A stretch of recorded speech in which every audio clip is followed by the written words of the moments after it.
யாருங்க சொன்னா அக்ரிகல்ச்சர் பண்ணா நிலம் வேணும், காடு வேணும், பம்ப் செட் வேணும், இதெல்லாம் யார் சொன்னா? சிட்டில இருக்கவங்க யாருமே அக்ரிகல்ச்சர் பண்ண முடியாதா? இல்லங்க, அந்த காலம் முடிஞ்சு போச்சு. இன்னைக்கு நம்மள மாதிரி அர்பன் சிச்சுவேஷன்லயே அக்ரிகல்ச்சர் எப்படி பண்ணலாம், அது ரிலேட்டடான பிசினஸ் என்ன அப்படின்றது பார்க்கலாம்.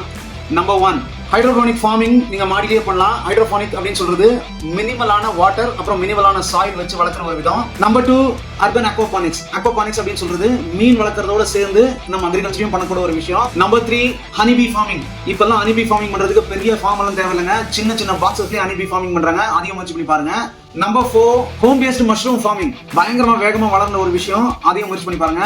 நம்பர் 5, ஆர்கானிக் மைக்ரோ கிரீன்ஸ் அப்படின்னு சொன்னா வீட்லயே கீரை வளர்க்குறது. இது ரொம்ப சுலபங்க, நீங்க உங்க சூழ்நிலைக்கு பயங்கரமா இதை பண்ணலாம். நம்பர் 6, மாடியிலேயே நீங்க பவுல்ட்ரி ஃபார்மிங் பண்ணலாம். சின்ன சின்னதா குயில் ஃபார்மிங்ல இருந்துட்டு சின்ன சின்ன பண்ணைகளை நீங்க மாடியிலேயே பண்ண முடியும். நம்பர் 7, ஆர்கானிக் ஹெர்ப் கார்டனிங் பண்ணி பாருங்க. இதுவும் பயங்கரமான ஒரு விஷயம்.